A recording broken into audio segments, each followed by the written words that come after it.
इसलिए हमारी बात ध्यान से सुनिए, इष्ट का प्रकाश मत कीजिए। आपके इष्ट कौन हैं उनको छुपा के रखो। दूसरा, गुरु मंत्र का प्रकाश मत कीजिए, उसको छुपा के रखिए। तीसरा, आपका ठाकुर जी से कितना प्रेम है इसका प्रकाश मत कीजिए।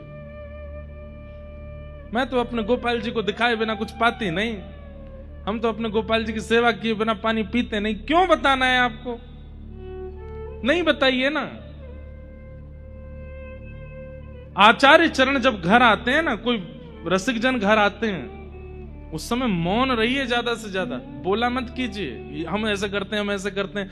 वो इतने दीर्घ बुद्धि होते हैं, वो सब समझ जाते हैं घर देखते ही कि कौन कितनी सेवा में, कौन कितना, रसोई कितनी पवित्र है। जल का एक घूंट पीते ही उनको सब पता चल जाता है। आप जब बताते हैं ना तो वो समझ जाते हैं है कुछ नहीं बताए जा रहा है। हाँ, वो रसिक इतनी उच्च कोटि का नहीं होगा तो वो खुद पूछने बैठ जाएगा, अच्छा सेवा कैसे करते हो, आदि आदि बात सब भाव है। नहीं तो वो अपने आप समझ जाते हैं कौन कितना कैसे। इष्ट का प्रकाश नहीं, मंत्र का प्रकाश नहीं, प्रेम का प्रकाश नहीं, इन तीन चीजों का प्रकाश नहीं करना है। भक्ति का प्रकाश नहीं, जितनी हो सके अंतर्निष्ठ करो। नहीं पता चलने दीजिए किसी को कि आप कितने बड़े भक्त हैं, कितने बड़े वैष्णव हैं। क्यों? प्रकाश से चोरी होने की संभावना होती है, उसके अपहरण की संभावना होती। वेदव्यास जी महाराज का चित्त अभी प्रसन्न नहीं है। क्यों? इतना सब कुछ लिख दिया लेकिन मेरे मन को संतुष्टि नहीं है। और अच्छे रचनाकार का यह स्वरूप होता है कि वो अपनी रचना चाहे जितनी अच्छी बना ले, वो संतुष्ट होता ही नहीं है। हमें 10 साल हो गए कथा करते हुए, हम अपनी कथा से संतुष्ट नहीं होते।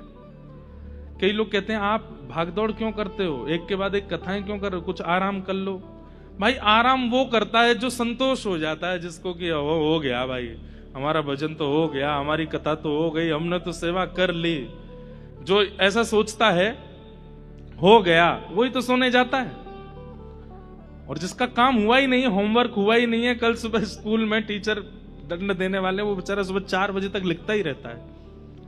और ऐसा व्यक्ति ही भक्ति मार्ग में, संसार के मार्ग में जितना हो सके अपने कार्य से संतुष्ट हुआ कीजिए। कितना कमाया आज? 500 रुपया कमा, बहुत है, चल जाएगा काम। आज कितना कमाया? आज 1 लाख कमाया, ये भी बहुत है, चल जाएगा काम। लेकिन भक्ति मार्ग में सदैव अपनी भक्ति से असंतुष्ट रहिए। आज कितना नाम जप किया? 2 लाख तो हो गया, अभी तो बहुत कम है। 2 लाख क्या होता है? 2 लाख तो कोई करता ही नहीं होगा हम में से, पर फिर भी एक शब्द कह रहा हूं, इतना भी हो जाए तो भी उससे असंतुष्ट रहिए। अपने ठाकुर जी का खूब सुंदर बंगला बनवा दिया और सब कुछ करने के बाद आरती पूजा सब कर दी, उत्सव मनाने के बाद सब बहुत बढ़िया उत्सव था, अभी तो हुआ ही नहीं, इससे भी अच्छा हो सकता था। सदैव ऐसी भावना। इससे क्या होगा? आप भक्ति मार्ग में और अपने आप को आगे ले जाते रहेंगे और वर्धन होता रहेगा और आपकी भक्ति प्रकाशित होती रहेगी। तो पहली बात, प्रकाश मत कीजिए। और दूसरी बात, अपनी सेवा से, अपने भजन से, अपने भाव से कभी संतुष्ट मत होइए। वेदव्यास जी महाराज थोड़े असंतुष्ट हैं। मैंने इतना कुछ लिख दिया लेकिन अभी तक मेरे को लगता है कि जो मेरे चित्त में भाव था वो मैं लिख ही नहीं पाया हूं। तब वहां नारद जी का आगमन हुआ और नारद जी महाराज ने आकर के कहा,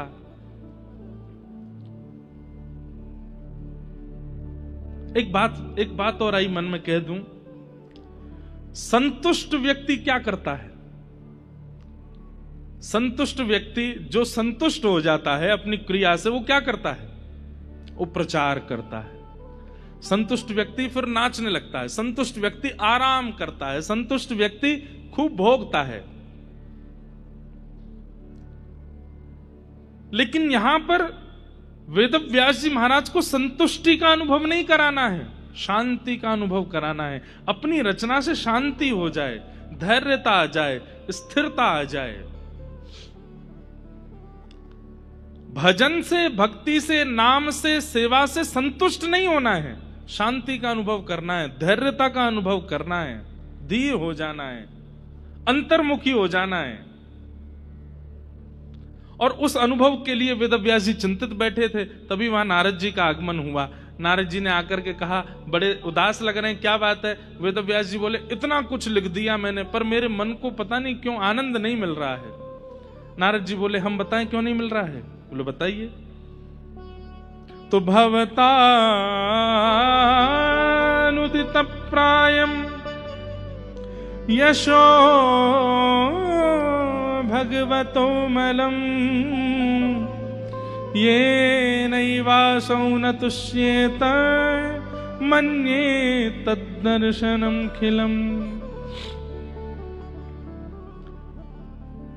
आपने जितने भी ग्रंथ लिखे हैं ना अभी तक वेदव्यास जी, उन सब में आपने ठाकुर जी के प्रभाव का प्रकाश किया है, ठाकुर जी के स्वभाव का प्रकाश नहीं किया। ठाकुर जी का प्रभाव क्या है?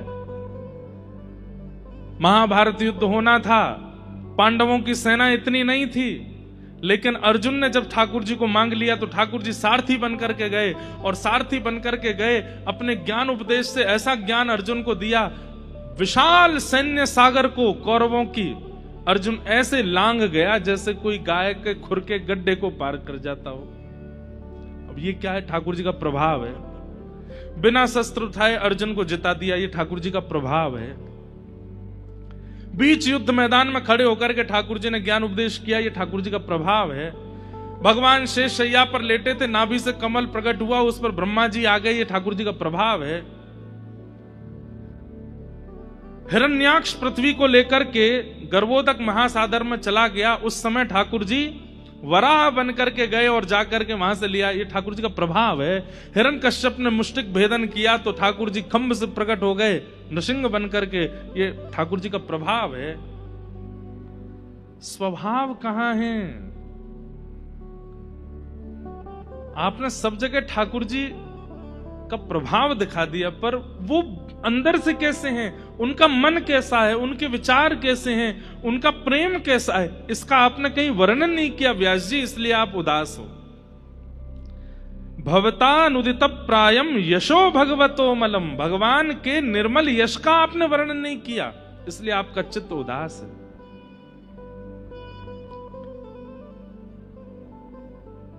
और आपने जो जितने भी ग्रंथ लिखे हैं, इन सबको ज्ञानी सुनेंगे, वैरागी सुनेंगे, लेकिन प्रेमी व्यक्ति कहां जाएगा?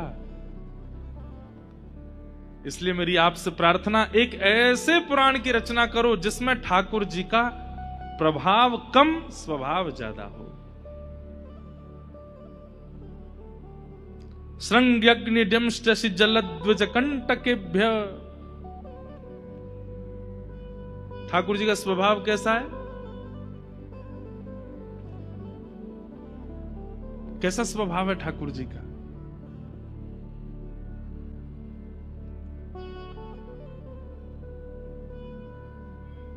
भगवान जब शांति दूत बनकर के गए तो उस समय भीष्म पितामह ने और आचार्य जनों ने, धृतराष्ट्र ने, सब लोगों ने ऐसी योजना बनाई। सावधानी से सुनिएगा सब लोग। सबने ऐसी योजना बनाई कि भाई इतना सुंदर सत्कार करेंगे, इतना सुंदर आदर करेंगे और ऐसा भोजन पवाएंगे कि श्री कृष्ण को हम लोगों को चुनना ही पड़ेगा। कृष्ण कहेंगे मैं तो कौरवों के पास रहूंगा। भगवान शांति दूत बन करके गए।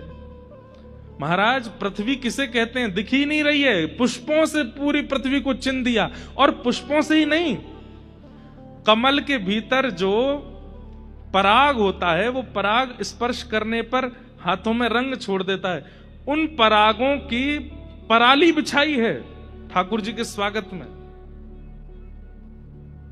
कैसे कैसे हाथी, कैसे कैसे घोड़े, कैसे कैसे सहनाइयां, कैसे कैसे वाद्य, कैसे कैसे नृत्य करने वाले, सब ठाकुर जी के स्वागत में प्रकट कर दिए दुर्योधन ने। ठाकुर जी देख करके बड़े प्रसन्न। आहा, हाथी नृत्य कर रहे हैं, घोड़े नृत्य कर रहे हैं, ऊंट नृत्य कर रहे हैं, जगह जगह के लोक संगीत गाने वाले लोग आकर के संगीत गा गा करके ठाकुर जी का स्वागत कर रहे हैं।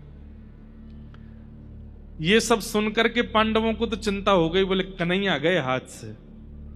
बोले इतना स्वागत कर दिया है इन कौरवों ने, इतना सुंदर स्वागत, और ऐसा कि हमारे यहाँ तो बेचारे आके पूछते हैं द्रौपदी खाने को हो तो दे दो कुछ। द्रौपदी कहती भोजन खत्म हो गया। बोले हम तो कुछ करते ही नहीं है, इन कौरवों ने तो सब। बढ़िया हुआ कि भगवान श्री कृष्ण हम कलयुगी जीवों के बीच के नहीं थे। हम आप सब लोग तो ऐसे प्रभावों पर ही आकर्षित होते हैं ना।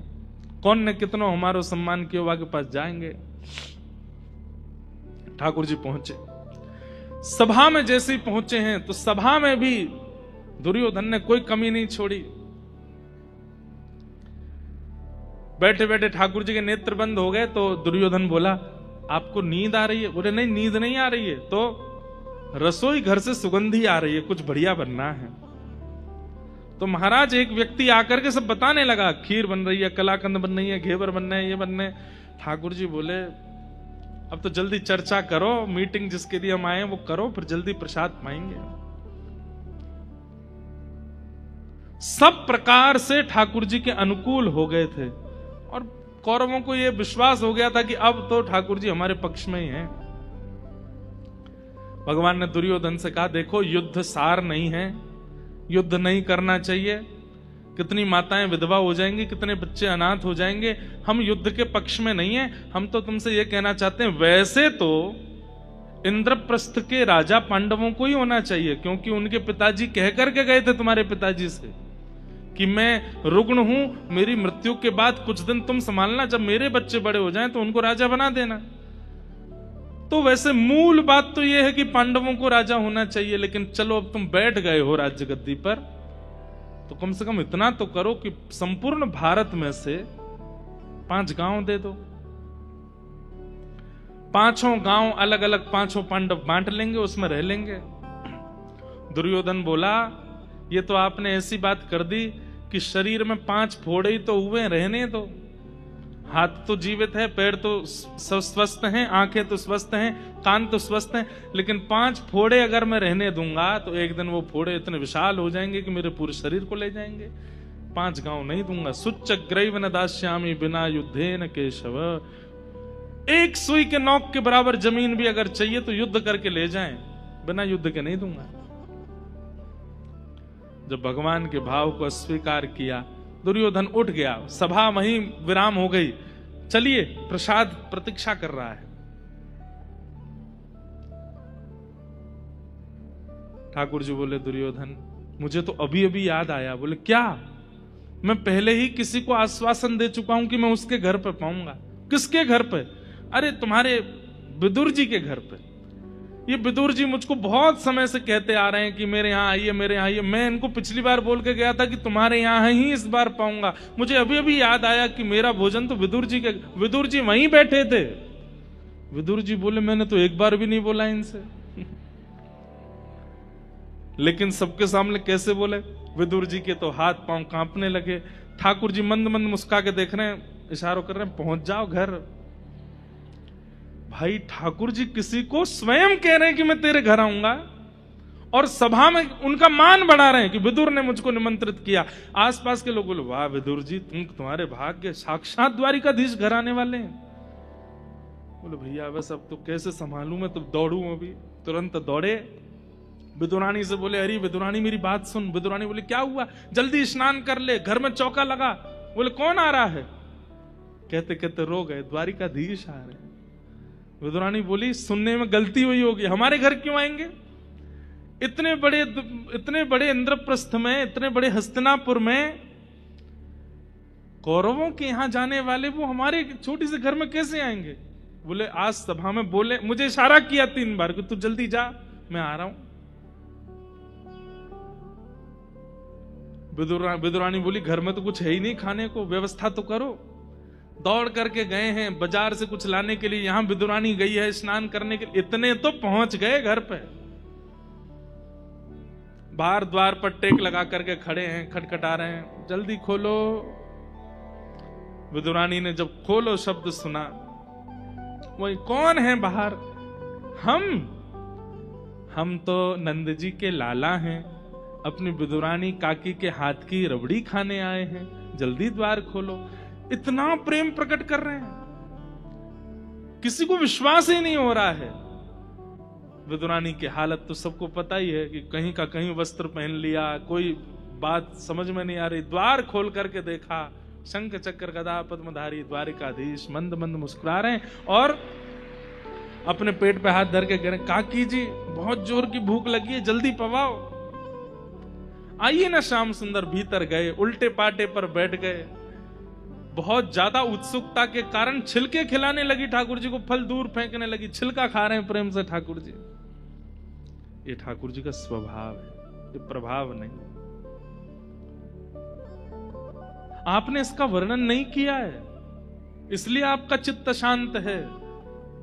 कहां तक बताएं, ऐसे ऐसे स्वभाव हैं ठाकुर जी के कि उन सब स्वभावों का वर्णन किया जाए तो एक एक स्वच्छंद ग्रंथ ठाकुर जी के स्वभाव पर लिखा जा सकता है।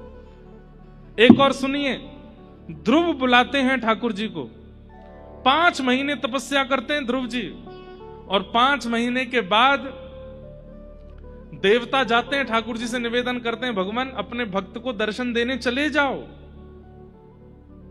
तो भगवान ब्रह्मा जी से कहते हैं करेक्ट करो, करेक्शन करो। बोले क्या?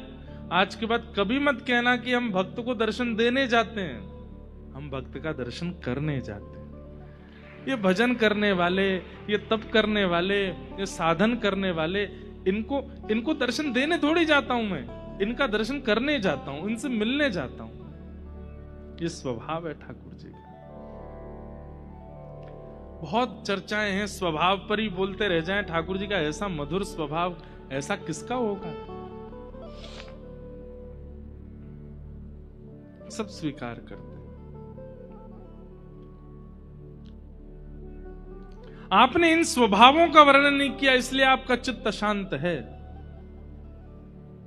भगवान के प्रभाव का नहीं, अब स्वभाव का वर्णन करो। और उसके बाद जब आप ग्रंथ की रचना करेंगे, आपका मन अत्यंत प्रसन्न हो जाएगा। तब वेदव्यास जी महाराज ने समाधि लगाई, नारद जी ने अपने पूर्व जन्म की कथा सुनाई, और श्री वेदव्यास जी महाराज ने समाधिनानुस्मर तद विचेष्टितम समाधि भाषा के द्वारा एक नवीन ग्रंथ की रचना की, जिसका नाम है श्रीमद् भागवत महापुराण, जहां पर भगवान का प्रभाव छुपाया गया है, स्वभाव बताया गया है। ठाकुर जी का स्वभाव प्रधान है। नृसिंह बनकर के भगवान प्रकट होते हैं, ये प्रभाव है। लेकिन जब हिरण्यकश्यप का वध करने के बाद, जब ध्रुव प्रहलाद के साथ जो चर्चा करते हैं ठाकुर जी, भगवान ने सबसे पहला शब्द पता है क्या कहा? प्रहलाद को गोद में लेते ही ठाकुर जी कहते हैं, प्रहलाद मुझे क्षमा कर देना।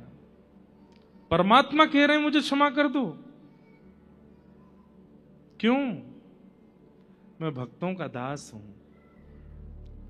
मैं भगतन को दास, भगत मेरे मुकुट मणि। इन सब स्वभावों का आप वर्णन कीजिए, तभी भागवत की रचना हुई।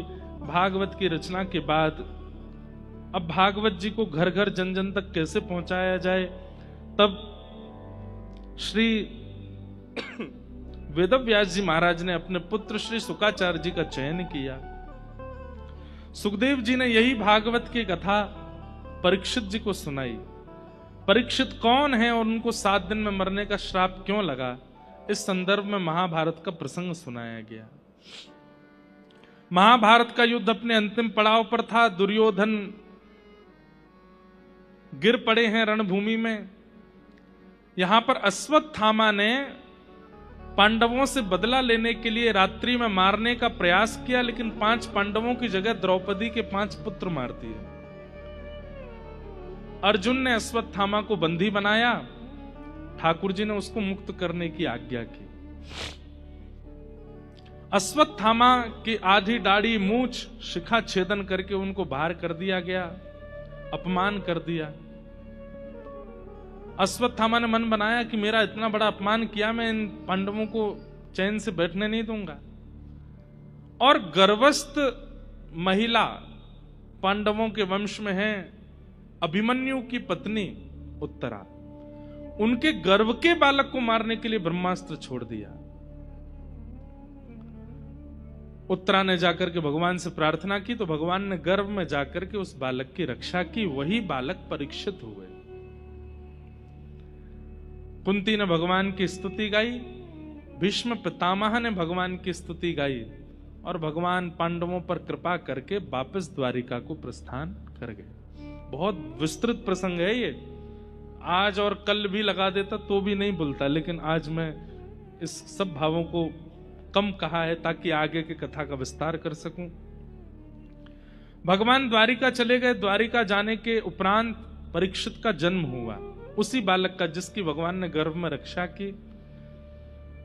परीक्षित बालक को आशीष देने के लिए ठाकुर जी गए। कुछ साल बाद अर्जुन द्वारिका गए, लेकिन ठाकुर जी अपनी लीला पूरी करके स्वधाम चले गए हैं। ये बात जब अर्जुन ने आकर के वापस पांडवों को बताई तो पांडव परीक्षित को राजा बना करके स्वयं स्वर्गारोहण को चले गए और छोटे से परीक्षित राजा हैं। ब्राह्मणों के आश्वासन में धीरे धीरे बड़े हुए, जन्मेजय आदि पुत्र हुए, ब्याह हो गया इनका। एक दिन इनको कलयुग मिला था। कलयुग को इन्होंने मारने का प्रयास किया तो कलयुग ने चरण पकड़ लिए। तब इन्होंने कलयुग को 5 स्थान प्रदान किए।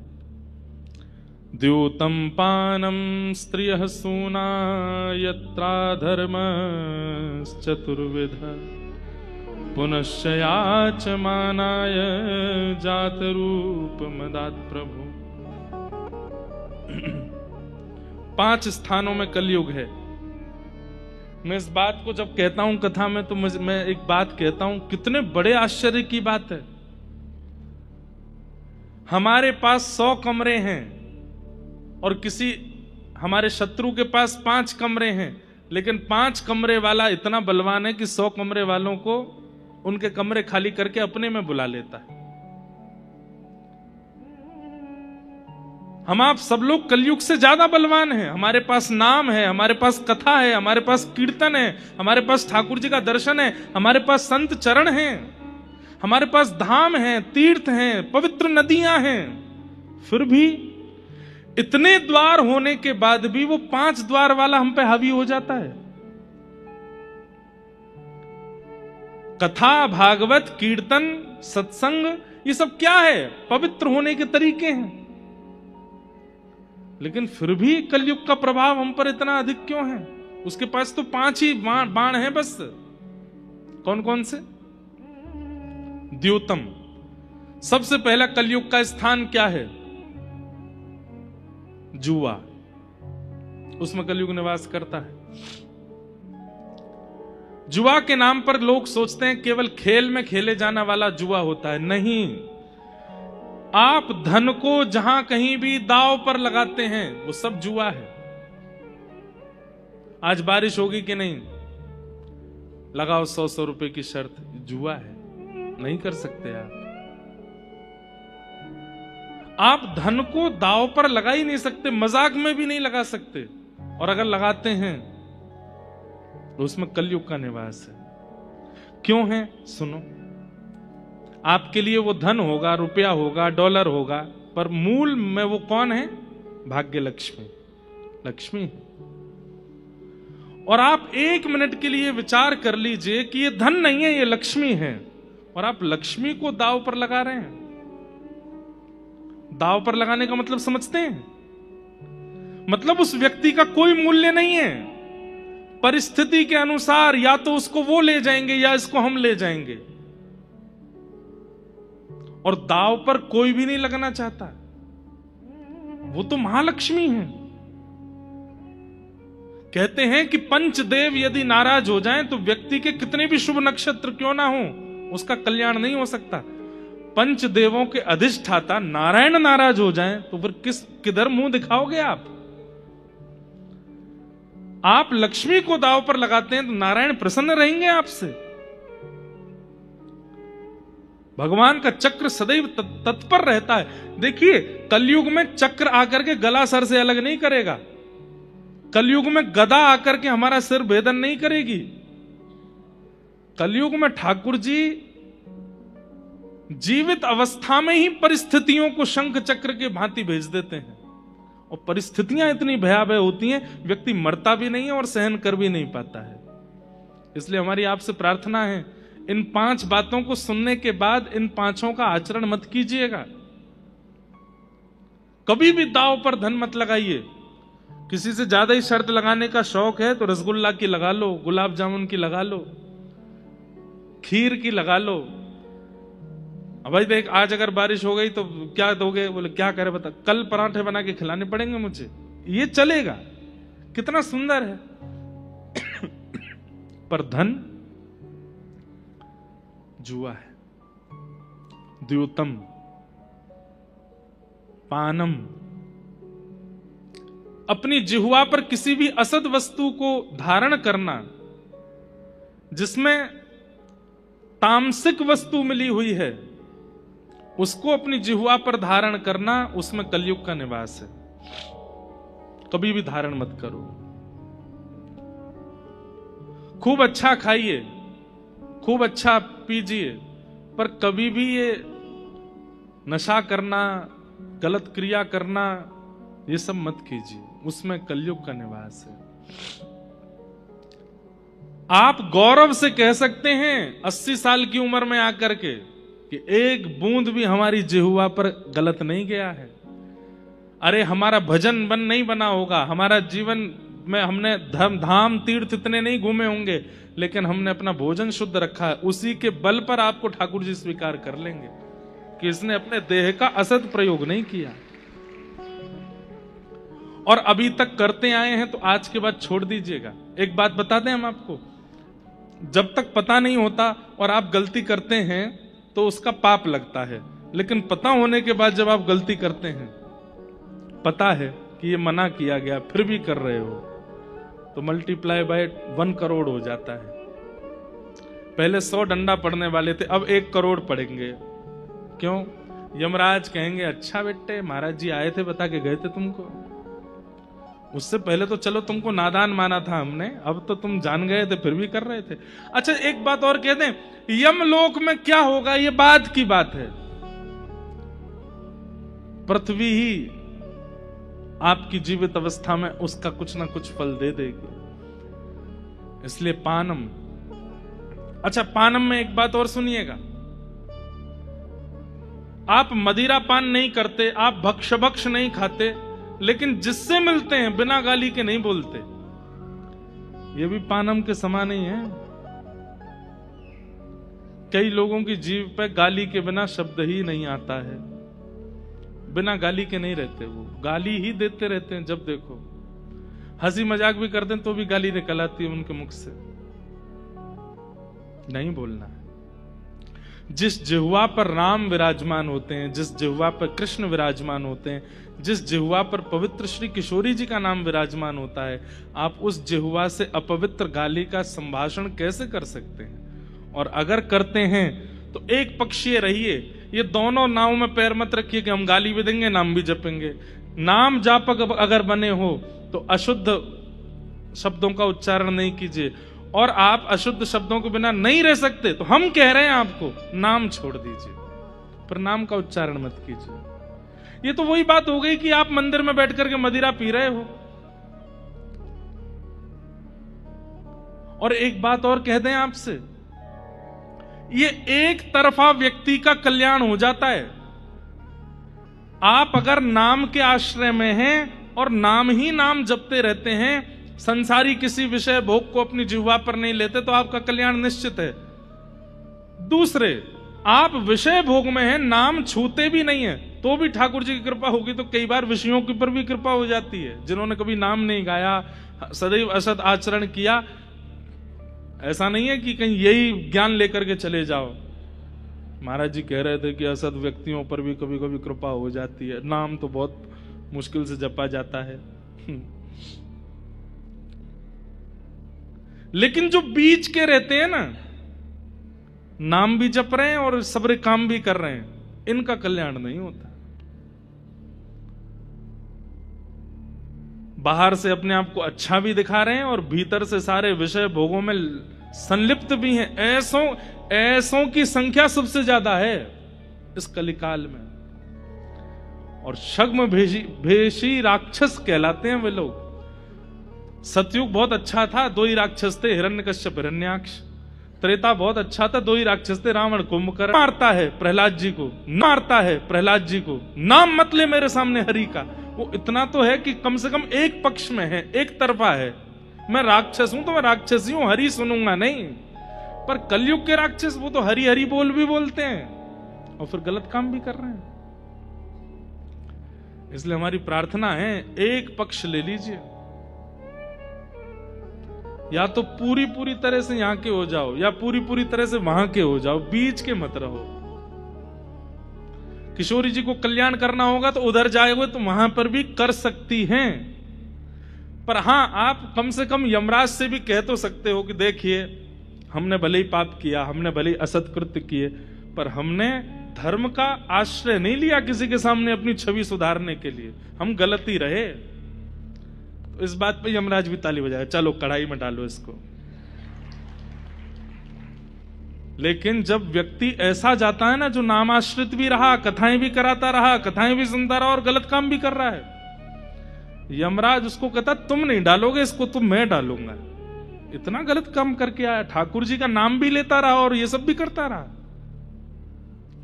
इसलिए भैया, एक पक्ष के हो जाओ, या तो पूरे यहां के या पूरे वहां के। ये डिवाइडेशन मत रखो बीच में, थोड़े यहां के थोड़े वहां के। या तो पूर्ण रूपेण विषय को चुनिए या पूर्ण रूपेण भजन को चुनिए, आपको खुली छूट है। अभी हम आ रहे थे तो एयरपोर्ट पर एक बहन जी बोली, कंठी पहन रखी थी उन्होंने, बोले कि महाराज जी मुझे एक बात पूछनी, बस एक प्रश्न का उत्तर मैंने बताओ। मैं बहुत अच्छा जीवन जी रही हूं, सब कुछ बढ़िया कर लिया, सब कुछ बहुत अच्छा कर लिया, बस एक चीज है। मैंने क्या? हम कंठी पहनती हैं, मैंने तो प्याज लहसुन नहीं छोड़ा जा रहा। मैंने तो कंठी उतार दो, कि जरूरी क्या? ये उतारने का मन भी नहीं कर रहा। मैंने कहा क्यों नहीं छोड़ पा रहे? कोई जबरदस्ती नहीं, छोड़ने का प्रयास किया, 5-6 दिन बाद पर मेरा एक आध किलो वजन कम हो गया। मैंने क्यों? स्वाद ही नहीं आता था भोजन में, तो रोटी कम खपती थी। मैंने कहा तो अच्छी बात है, वजन घटे तो।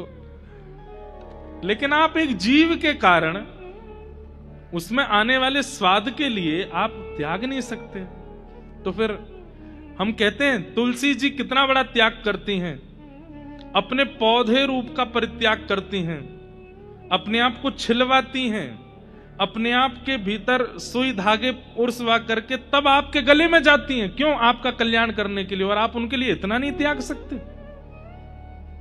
तो फिर क्यों पहननी है तुलसी? इसलिए भैया, भजन का मार्ग चुनना है तो विषयों का त्याग तो करना पड़ेगा। और कहीं आप विषय भजन दोनों संग करोगे तो ये पाप नहीं है, ये घनघोर पाप है।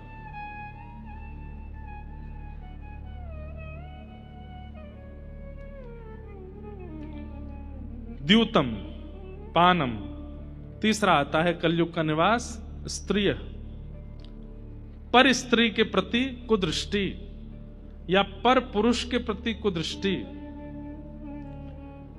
दृष्टि तो दृष्टि होती है, पर वो कुदृष्टि कब हो जाती है? जब आप ऑलरेडी एक के हैं और उसके बाद अन्य के प्रति आपकी भावना है, ये कुदृष्टि है।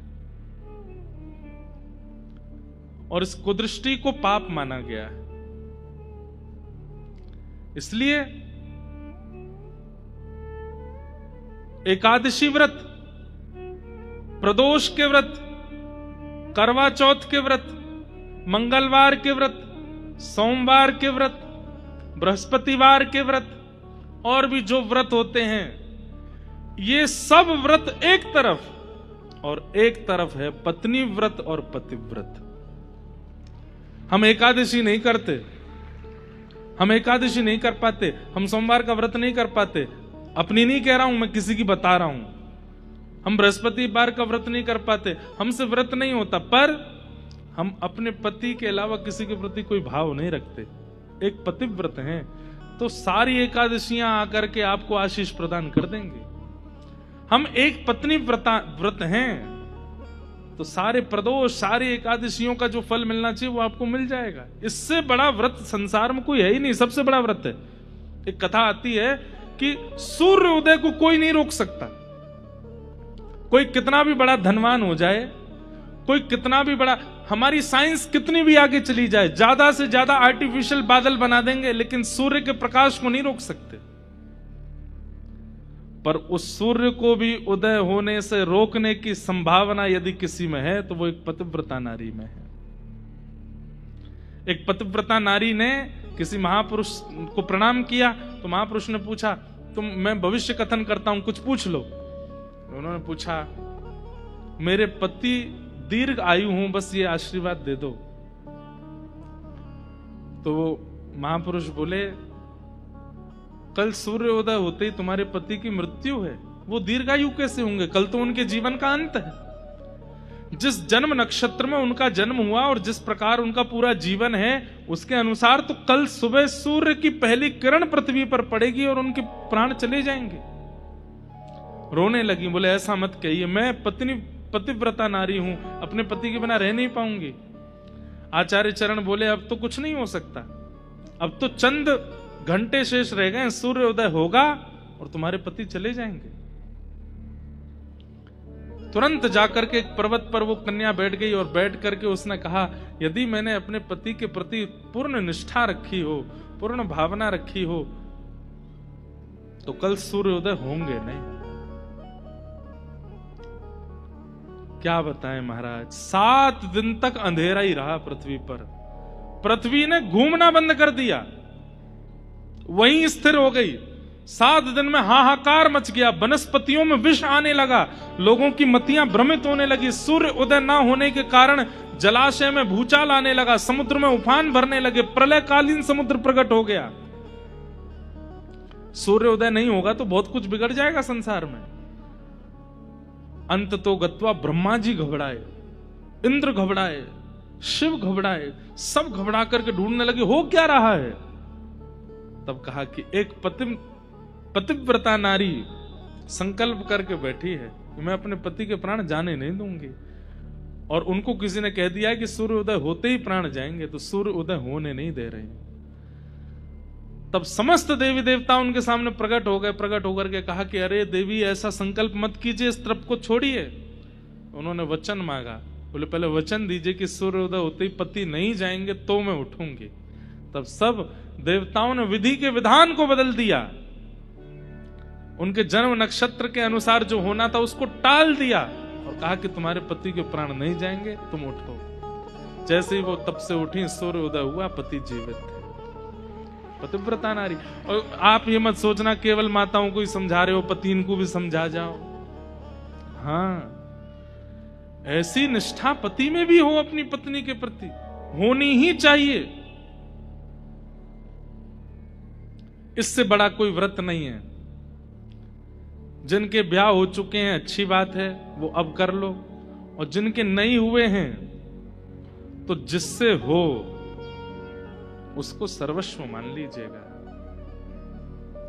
कई बार ऐसा होता है कि ऐसे प्रश्न आते हैं, विशेष रूप से माताओं के ही आते हैं कि पति ऐसे हैं, मारते हैं, आदि आदि करते हैं, गलत गलत काम करते हैं, ऐसे में क्या करें। देखिए, पति शब्द का अर्थ होता है रक्षक। अगर वो भक्षक बन गए हैं तो वो पति हैं भी तो नहीं। सारे दुराचरण कर रहे हैं, गलत काम कर रहे हैं, तो कुछ समय आपको प्रयास करना चाहिए कि वो समझें। ऐसी पत्नियां भी अगर कुछ गलत कार्य में हैं तो भी पतियों को समझाना चाहिए। उसके बाद भी अगर वो व्यवस्थित ना हो रहे हों तो पति और पत्नी शब्द का अर्थ ही जब चरितार्थ नहीं हो रहा उनके स्वरूप से, तो फिर वहां त्याग ही उपाय है। भागवत जी में तो एक जगह कह दिया है, भजन में बाधा बनता हो, कथा में बाधा बनता हो, ठाकुर जी की सेवा में बाधा, प्रेम में बाधा बनता हो, इन प्रकार के भावों में जो बाधक बनता है, ऐसी पत्नी हो, पति हो, बच्चे हो, माता हो, पिता हो, उनका त्याग करना चाहिए। द्यूतम पादम स्त्रिय सूना। चौथा क्या है?